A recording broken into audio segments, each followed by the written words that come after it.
Bonjour à tous. Je vais aborder un sujet assez grinçant, un sujet assez dérangeant, le genre de sujet qu'une grande majorité d'êtres humains place sous le socle de la moralité. Mais avant d'aller dans ce sujet en profondeur, sachez que le savoir de l'esprit, le savoir qui provient de circuits universels, n'est pas coloré, il n'est pas plongé dans les émotions ou les sentiments. C'est un savoir qui est tout simplement froid, c'est une lumière d'information. L'information n'est pas là pour faire plaisir à qui que ce soit, et encore moins pour flatter l'ego planétaire des humains. Donc, ici, dans ce que je partage avec vous, ce n'est pas pour que les gens se disent que je leur fais plaisir ou que je fais plaisir. Lorsque l'individu est concentré sur son chemin de sortie, tout simplement. Alors, je vais donc parler ici de la fidélité, tel que cela est vu dans les régions astrales. Donc ce n'est pas un sujet que j'aborde de la manière dont c'est vu dans l'humanité.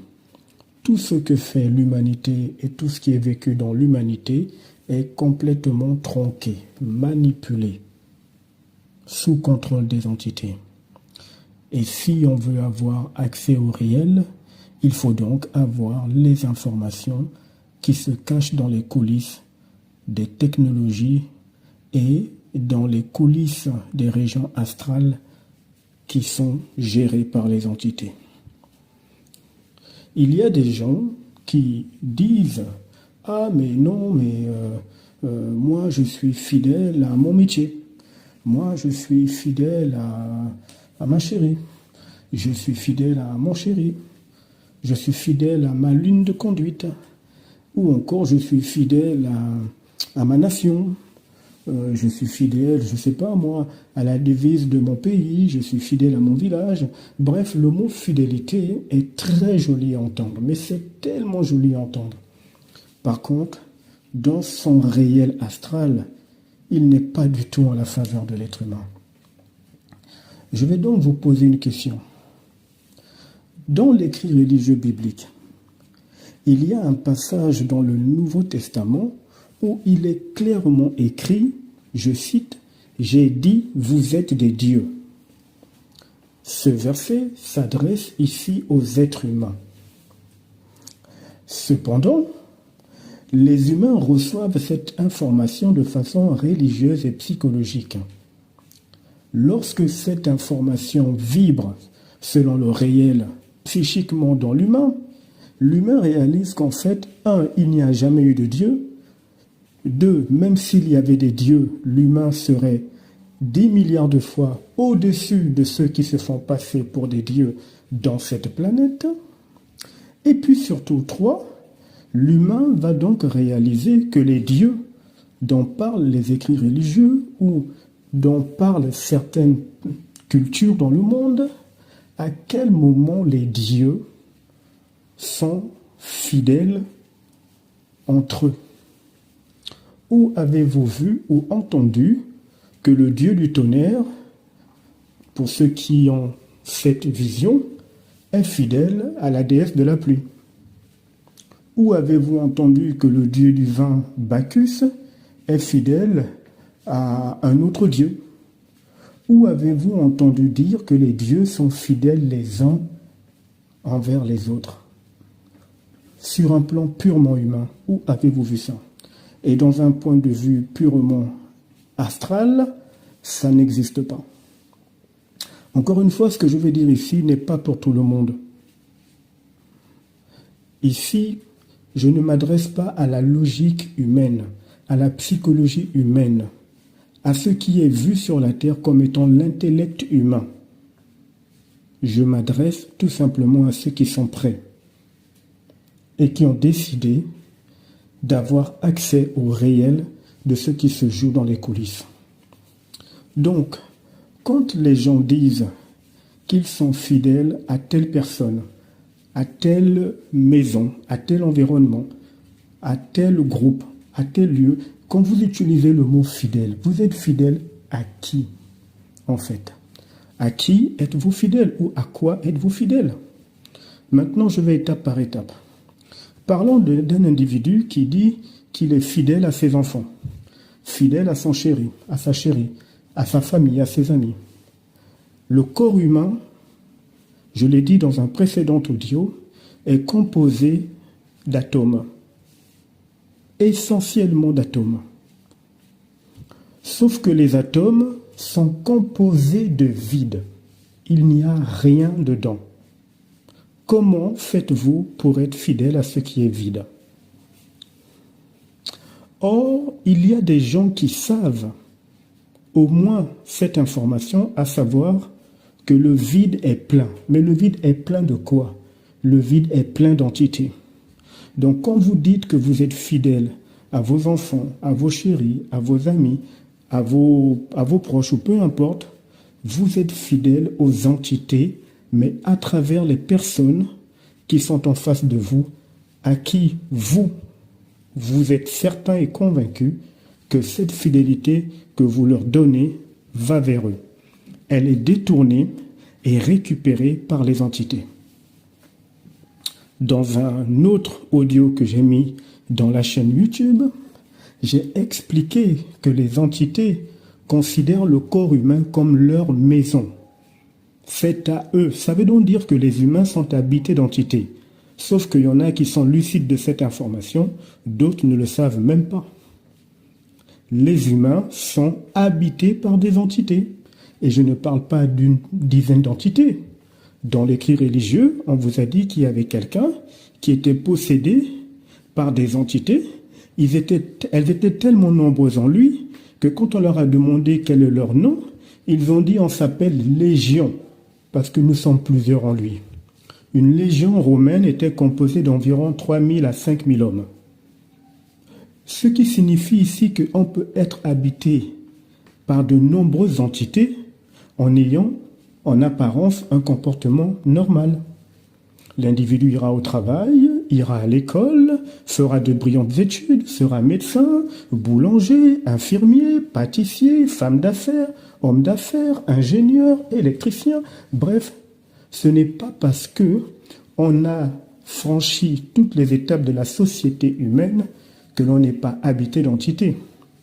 Surtout que le corps humain n'appartient pas à l'humain, c'est une fabrication des entités. C'est leur maison. Rien ne vous a été caché dans l'écrit religieux. Donc quand les gens disent qu'ils sont fidèles à X ou Y, mais n'oubliez pas que X ou Y est composé d'atomes. Les atomes sont composés de vide. Il n'y a rien, rien du tout. Et le vide est plein, mais il est plein d'entités. Ce qui signifie ici que lorsque, madame, vous faites votre crise de jalousie vis-à-vis de celui qui est votre conjoint et que vous commencez à avoir un certain comportement, vous faites en fait une crise de jalousie ou des crises de jalousie aux entités qui sont dans votre partenaire. Entités que vous ne voyez pas, dont vous n'avez peut-être jamais entendu parler, mais qui sont bien réelles. Invisibles comme le vent, mais bien réelles. Et donc, c'est à travers le corps de celui qui est votre conjoint que vous donnez votre fidélité aux entités. Alors, monsieur, lorsque vous voyez votre partenaire, votre chéri, en train de discuter avec un collègue, et que vous vous mettez dans une colère, et que vous dites que vous l'aimez trop et que vous ne voulez pas la perdre, c'est tellement beau à entendre, c'est vraiment très beau à entendre. Cependant, encore une fois, même votre chérie est composée d'atomes. Elle est composée de vide. Le vide est rempli d'entités. En fait, tout ce que vous ressentez pour votre partenaire est en fait détourné et orienté vers les entités. Il est donc logique que lors de votre décorporation, cette fidélité, cet amour, cet engagement émotionnel, sentimental que vous avez manifesté à votre conjoint ou à votre conjointe, il est logique que les entités viennent faire la queue pour vous réclamer, puisque c'est à elles que vous aurez exprimé de telles émotions et de tels sentiments.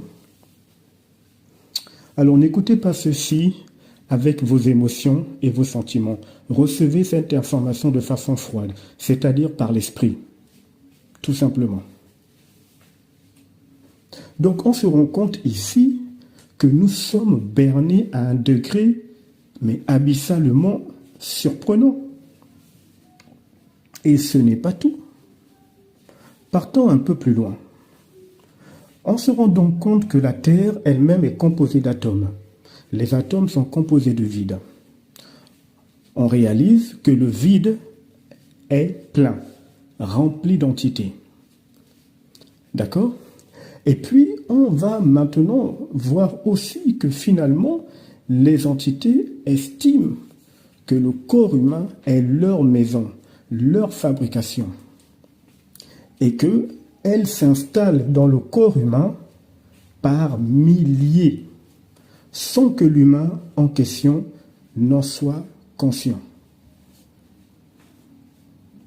Alors, montrez-moi un verset biblique, pour ceux qui sont dans le domaine religieux, où celui qui s'appelle Jésus a parlé de fidélité. Lui qui, je le rappelle, selon l'écrit religieux, est présenté comme le prince de l'amour, le sauveur de l'humanité. À quel moment il a parlé de fidélité dans l'écrit religieux? Dites-moi. Revenons sur Adam et Ève, qui seraient, d'après l'écrit religieux, les premiers humains. Ils ont vécu ensemble et ils ont eu des enfants, Caïn et Abel. Montrez-moi un verset biblique où Adam et Ève étaient dans une relation de fidélité. C'est écrit où dans l'écrit religieux? Ce n'est même pas écrit dans l'écrit religieux qu'ils étaient amoureux l'un et l'autre. Alors, qui tire les ficelles de cette manipulation? Qui s'amuse ainsi avec les corps subtils de l'être humain? Qui joue avec le mental de l'humain? Qui prend plaisir à manipuler la conscience humaine? Et qui retire l'énergie humaine à travers les émotions incontrôlées et les sentiments incontrôlés? Qu'est-ce qui se passe dans cette planète que l'être humain n'arrive même plus à voir ou à savoir, tellement il est pris dans le magnétisme astral de manipulation d'entités des régions les plus reculées de l'astral, du démiurge. Donc, nulle part dans l'écrit religieux, Jésus vous a dit qu'il faut être fidèle. Pour ceux qui sont dans le monde religieux. Je n'ai pas dit qu'il n'a pas fait allusion, selon les interprétations religieuses, à une relation dite maritale entre griffes. Je parle bien du mot fidélité. Pourquoi lui, il ne l'a pas utilisé, ce mot précis, alors qu'il était vu comme étant le prince de l'amour? Pourquoi est-ce que les tout premières personnes qui étaient en relation, Adam et Ève, n'ont jamais parlé d'amour entre eux? Parce que tout simplement, ils étaient des partenaires. Ils étaient des partenaires. Et surtout parce que la fidélité n'a jamais été adressée aux humains et entre humains. Par contre, l'humain est utilisé pour qu'il soit fidèle aux entités à travers d'autres humains. Et pour que ceci ne soit pas visible, il fallait masquer cette fidélité sous le prisme de l'amour et des sentiments. Parce que je t'aime, je te suis fidèle. Parce que j'aime mon travail, voilà, je suis fidèle. Parce que j'aime telle ou telle personne, peu importe, je suis fidèle. Être avec des gens, c'est important. Mais attention à ce qui se fait dans les coulisses des régions astrales. Donc, lorsque l'individu décide de se marier avec sa dulcinée ou la dulcinée avec son dulciné, à un moment donné, ils vont se présenter à la mairie et ils vont jurer fidélité. Mais fidélité à qui ou à quoi? Aux entités qui sont derrière les deux partenaires en question, les deux futurs mariés. Le garçon, l'homme et la femme seront convaincus qu'ils ont adressé leur vœu de fidélité à eux deux, entre eux, ne sachant pas que cette énergie a été détournée et c'est en fait aux entités que les deux mariés ont juré fidélité jusqu'à ce que la mort les sépare.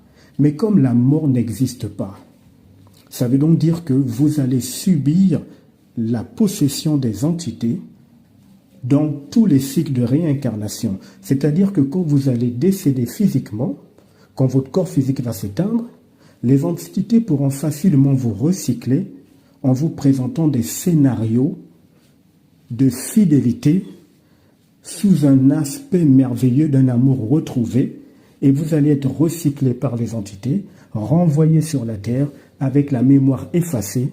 Vous aurez même oublié que vous avez été marié un jour à une certaine existence. C'est un jeu pernicieux, pervers, très subtil, mais qui fonctionne contre l'humain.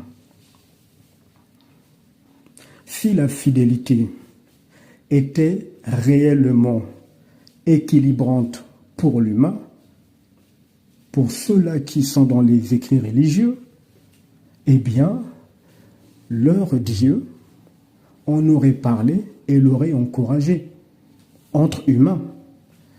Mais étrangement, le Dieu de cette planète, du moins celui qui se fait passer pour Dieu dans cette planète, cette entité qu'on appelle Samaël, le démiurge, et qui a plusieurs noms divins, exige que les humains soient fidèles à lui.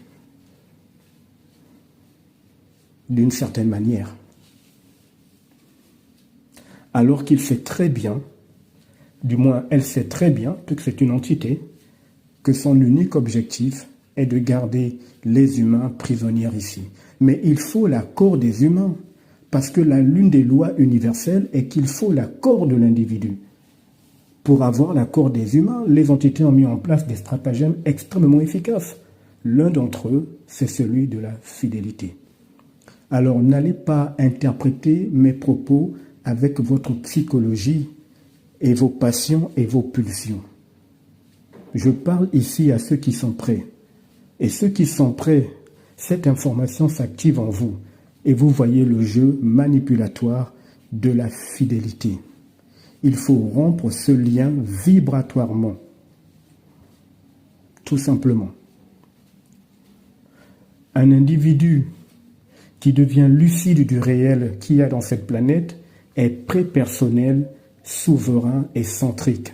Il n'est attaché à personne ni à qui que ce soit.